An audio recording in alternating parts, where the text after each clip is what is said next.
Hello dear students, कैसे हैं आप सभी लोग। आप सब बहुत अच्छे होंगे और दिवाली की आप सभी लोगों को हार्दिक बधाई। तो बच्चों, आज हम लोग पढ़ने वाले हैं class 8 chapter 5 conservation of plants and animals, जो कि बहुत ज़्यादा इम्पोर्टेंट है ये चैप्टर।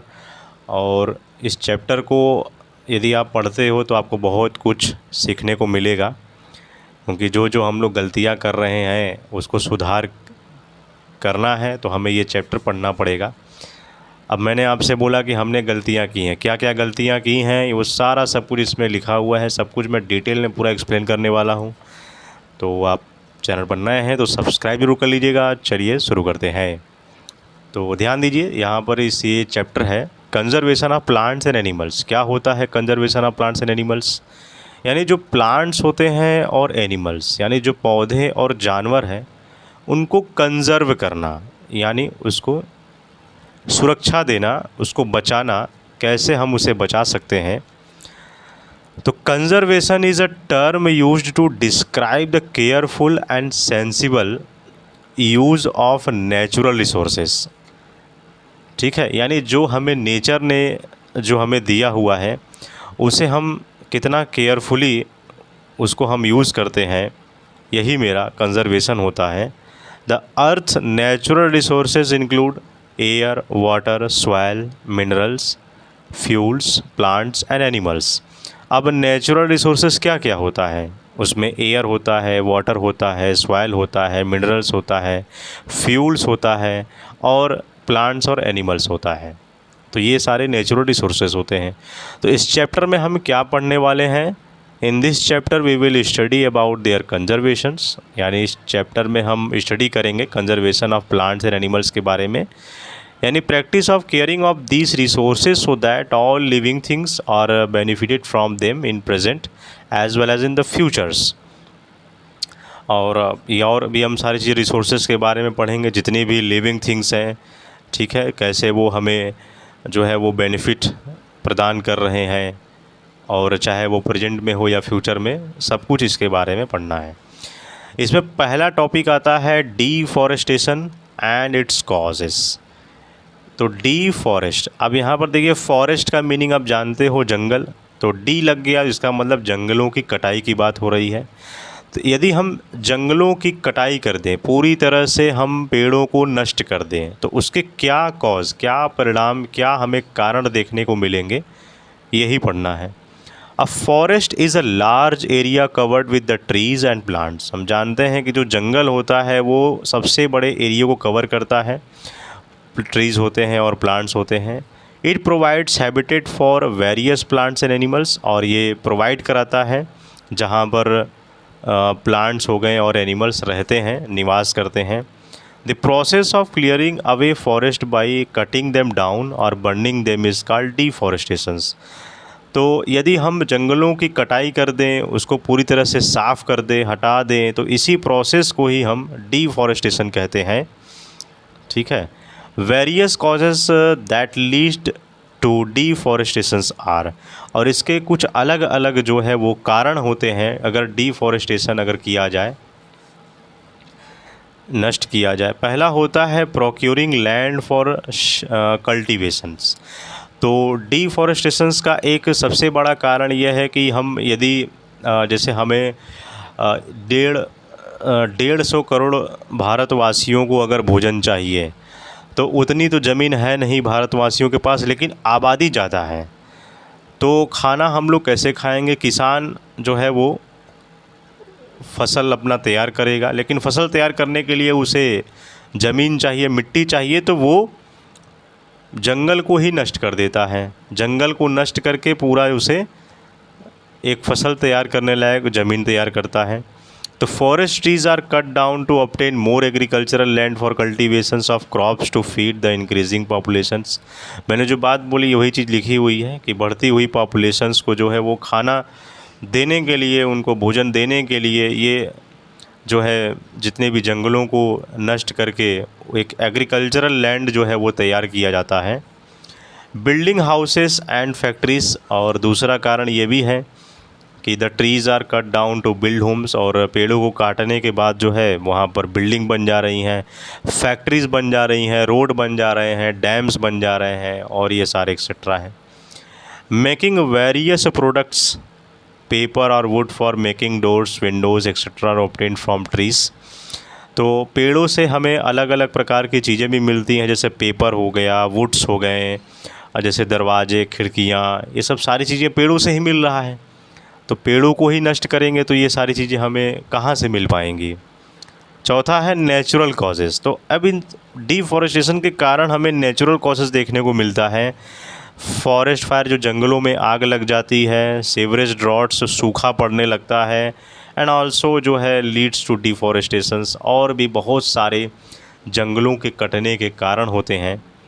अब कॉन्सिक्वेंसेस ऑफ डिफॉरेस्टेशन, इसके जो है एक क्या जो है पूरे एनवायरमेंटली जो है पूरा प्रभाव पड़ सकता है, ये आइए जानते हैं। Deforestation has an adverse effect on the environment and on various living organisms. Some major consequences discussed here are. तो डिफॉरेस्टेशन के बहुत सारे एनवायरमेंटली इफ़ेक्ट देखने को मिलते हैं। पहला होता है ग्लोबल वार्मिंग। ठीक है, तो देखिए ग्लोबल वार्मिंग क्या होता है। Green plants uses carbon dioxide for photosynthesis. अब जो ग्रीन प्लांट्स होते हैं वे क्या करते हैं, कार्बन डाइऑक्साइड को एब्जॉर्ब करते हैं, वे अपना खाना बनाते हैं ड्यूरिंग वो फोटोसिंथेसिस के प्रोसेस के थ्रू होता है। When fewer trees will be left due to deforestation. अब यदि हम प्लांट्स को ही काट कर हटा दें तो क्या वो कार्बन डाइऑक्साइड को एब्जॉर्ब कर पाएगा? नहीं कर पाएगा, क्योंकि जब पेड़ ही नहीं रहेंगे तो वे अपना भोजन कैसे बनाएंगे, क्योंकि जो पेड़ पौधे होते हैं वे कार्बन डाइऑक्साइड को एक भोजन के रूप में लेते हैं और हमें ऑक्सीजन प्रदान करते हैं।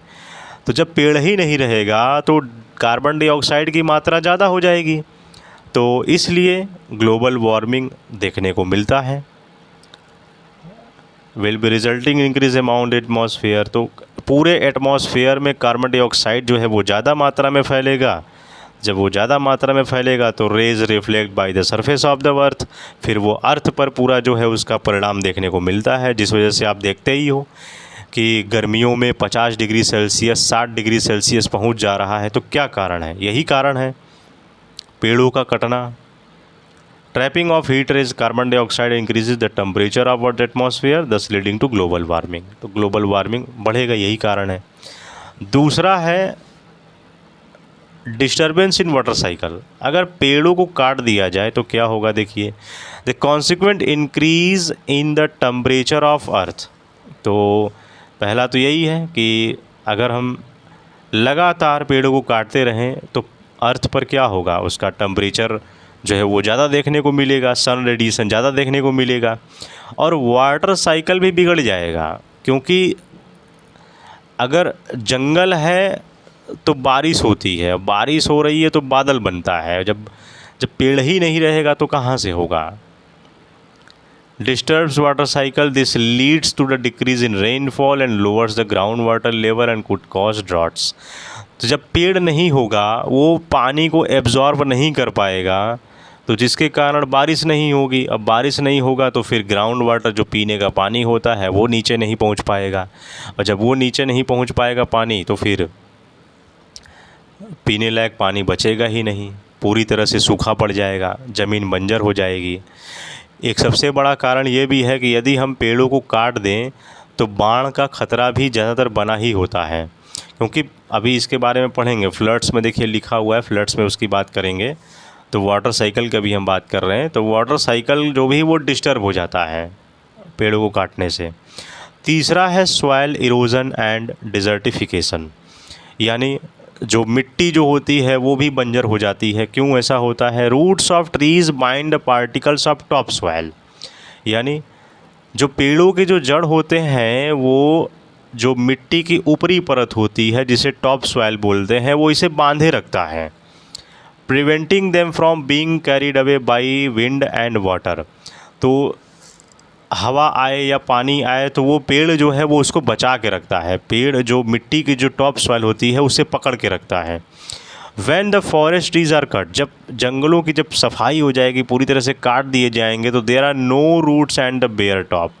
तो वो रूट्स होगा ही नहीं, जिसकी वजह से वो टैप रूट को पकड़ ही नहीं पाएगा, और वो मिट्टी क्या हो जाएगी, लूज़ हो जाएगी क्विकली एंड इरोड्स रैपिडली, जिस वजह से वो मिट्टी क्या होता जाएगा, टॉप सॉइल हमेशा रिमूव होता जाएगा।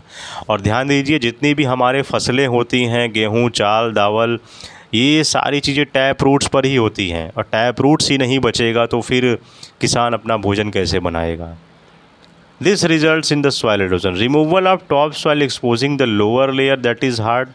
और वो धीरे धीरे जब वो रूट्स जब मिट्टी को नहीं बांध पाएगा, यानी जब पेड़ की सफाई हो जाएगी, पूरी तरह से रूट्स ख़त्म हो जाएंगे, तो जो मिट्टी होगी वो जो टॉप सॉइल वो धीरे धीरे पत्थर बनने लगेगा, रॉक्स बनने लगेगा, और ज़मीन जो है वो पूरी बंजर और फर्टाइल जो है वो मतलब अनफर्टाइल हो जाएगी। और भी other properties like nutrients content, texture, ये सारी चीज़ें जो है वो चेंज हो जाएगा, सॉइल मिट्टी ही पूरी तरह से बदल जाएगी।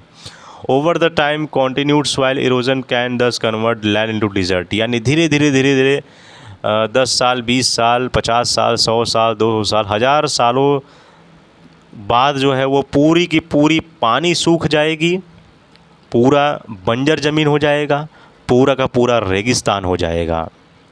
दिस इज़ कॉल्ड डिज़र्टिफिकेशन, पूरा का पूरा रेगिस्तान हो जाएगा। तो सबसे बड़ा कारण यह देखने को मिलता है, लेकिन हम कहाँ मानने वाले हैं। चौथा है फ्लड्स। तो बाढ़, तो देखिए फ्लड्स के बारे में जानते हैं। तो बाढ़ हम लोग जानते हैं, बाढ़ अच्छा आता कैसे है, इसका ओरिजिन क्या है, कैसे मतलब हो रहा है, कैसे बाढ़ आ जाता है, लोगों के घर डूब जाते हैं, या बड़े बड़े जो है वो नगर, महानगर, सब कुछ यहाँ पर तबाह हो जाता है बाढ़ से। तो देखिए जहाँ से ये बाढ़, जैसे जहाँ ज़्यादा बारिश हुई तो इसका मतलब बारिश हुई तो क्या वो बाढ़ में तब्दील हो गया, बाढ़ आ गया, ज़्यादा बारिश हुई? तो ऐसी बात नहीं है। यानी देखिए जहाँ से बाढ़ का जो ओरिजिन है, तो वो पानी इकट्ठा हो रहा है और उस पानी को डैम के थ्रू जो है वो छोड़ दिया जा रहा है। तो लोग तो विश्वास नहीं करेंगे कि बाढ़ भी जो है वो सबसे बड़ा कारण जंगलों का कटना है, क्योंकि जब वो बाढ़ का पानी जिस रास्ते से होकर जाएगा, वहाँ यदि पेड़ पौधे नहीं मिलेंगे, जंगल एरिया नहीं मिलेगा, तो वो बाढ़ का पानी रुकेगा नहीं और आगे बढ़ता रहेगा। अगर जहाँ से बाढ़ स्टार्ट हुआ और जहाँ तक वो पहुँच रहा है, उस पूरे इलाके में अगर जंगल रहेगा, तो वहाँ जो है बाढ़ का पानी जो है वो जो जंगल के जो पेड़ पौधे होंगे वो सोख लेते हैं, है ना, उसको एब्जॉर्ब कर लेते हैं रेन वाटर को, और बहुत जल्दी जो है वो एब्जॉर्ब करते हैं। तो जिसके कारण बाढ़, यानी पानी तो बढ़ेगा लेकिन वो पानी तुरंत जल्द ही कम भी हो जाएगा। ये नहीं कि हफ्तों भर, महीनों भर जो है वो बाढ़ का पानी बहता ही रहता है, और 6-6 फीट, 12-12 फीट तक जो है लोगों के घर जो है वो डूबे हुए होते हैं बाढ़ से। तो सबसे बड़ा रीज़न यही है कि जहाँ से वो बाढ़ का ओरिजिन हुआ, जहाँ से वो पानी बह रहा है, हमने तो पूरा उस इलाके के जंगल को ही साफ़ कर दिया है। जब जंगल को ही साफ़ कर दिया तो पानी कहाँ से रुकेगा? वो जो है वो पेड़ का रूट्स जो है वो उसको एब्जॉर्ब भी नहीं कर पाएगा, उसको पानी को, रेन वाटर को। तो जिसके थ्रू जो है वो बाढ़ का पानी बढ़ता ही जाता पूरे शहरों में आ जाता है। तो सबसे बड़ा रीज़न इसका डिफॉरेस्टेशन है। तो there is a decrease in the water holding, क्योंकि वो कैपेसिटी जो सॉइल होता है ना, वो वाटर को होल्ड नहीं कर पाता, क्योंकि जो पहले ही पेड़ को हटा दिया गया है। The moment of water from the soil surface into the ground, the filtration rate is reduced. यानी जो फिल्ट्रेशन रेट, मतलब जो पानी ऊपर है वो नीचे कैसे पहुंच पाएगा जब वो रूट्स ही नहीं रहेगा, पेड़ ही नहीं रहेगा। तो this results in flowed excess water overflowing from the banks of reverse into its joining areas. फिर जो है वो पूरा डैम से पूरा इकट्ठा जब पानी हो जाता है तो एक साथ छोड़ा जाता है, तो ढेर सारे पानी होने के कारण नहीं हो पाएगा।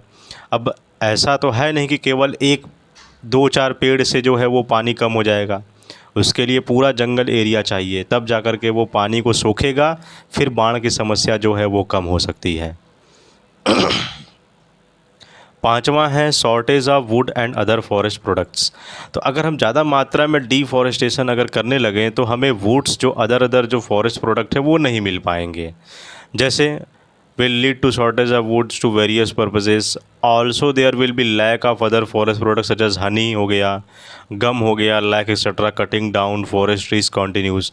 आप जानते हो कि जो गाड़ियों के जो टायर होते हैं, जो रबड़ होता है, वो पेड़ों से ही बनता है। पेड़ों से जो निकलने वाला उसका रबड़ का एक प्लांट्स होता है, उससे वाइट वाइट करके दूध निकलते हैं, उससे जो है वो रबड़ बनाया जाता है। तो अगर प्लांट्स अगर नहीं रहेगा, ट्रीज़ नहीं रहेगा, तो हमें जो जंगलों से मिलने वाले जो सारी लकड़ियाँ हैं वो कैसे हमें मिलेगी। आप जानते हो ना कि जो क्रिकेटर, जो बैट्समैन, जो बैट्स जिस बल्ले का वो बनता है वो विलो का होता है। अगर विलो का अगर पेड़ पूरी दुनिया में भर भर कर हर जगह होता, तो वो बल्ले जो बना रही है कंपनी, वो 50,000 रुपये का, 1 लाख रुपए का क्यों बेच रही है? क्योंकि जानती है कि वो विलो की लकड़ी बहुत शॉर्टेज होती है, जल्दी मिलती नहीं है। अब मिलती भी है तो बहुत शॉर्टेज होता है, उसको होने में बहुत सालों लग जाते हैं। क्यों हो जा रहा है ऐसा? क्योंकि भाई पेड़ को काट ही दे रहे हैं, तो कहाँ से फिर हमें मिल पाएगा।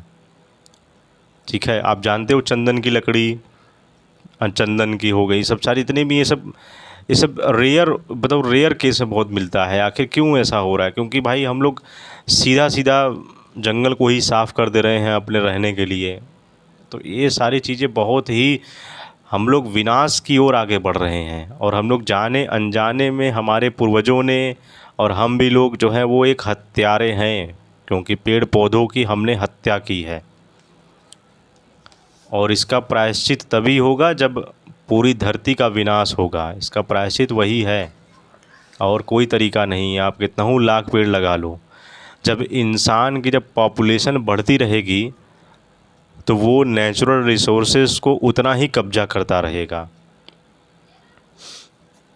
तो आने वाला समय बहुत ही डेंजर होने वाला है बच्चों।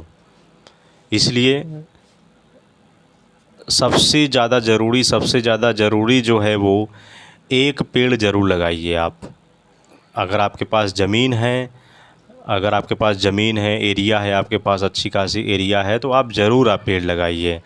अगर आप के पास ज़मीन एरिया नहीं है तो कम से कम आप उसे नष्ट मत करिए, उसकी आप सुरक्षा कीजिए। अगर आप पेड़ नहीं लगा सकते तो कम से कम उसको नष्ट मत करिए, उसकी सुरक्षा ज़रूर कीजिए। इतना काम आप कर सकते हो। ठीक है, तो बच्चों आज के लिए इतना ही। ठीक है, conservation of plants and animals में हम लोगों ने कॉजेज़ पढ़े, कॉन्सिक्वेंसेस पढ़े। तो ये इसके बाद हम लोग को पढ़ना है conservation of forest and wild life, कि कैसे हम कंजर्व कर सकते हैं वाइल्ड लाइफ और फॉरेस्ट को। तो इसके बारे में डिटेल में हम लोग कल पढ़ेंगे। बाकी इसको आप घर पे ज़रूर पढ़ लीजिएगा, जब मैं डिस्कस करूँगा तो आपको पूरी तरह से अच्छी तरीके से समझ में आने लगेंगी। और इस चैप्टर में कोई भी आपका डाउट है तो आप ज़रूर आप कमेंट बॉक्स में कमेंट कर दीजिएगा। और हाँ, चैनल पर नए हैं तो सब्सक्राइब जरूर कर लीजिएगा, और अपने दोस्तों को, फ्रेंड्स को, सभी लोगों को यह वीडियो ज़रूर शेयर कर दीजिएगा। ठीक है बच्चों, तो मिलते हैं नेक्स्ट वीडियो में। जय हिंद, जय भारत।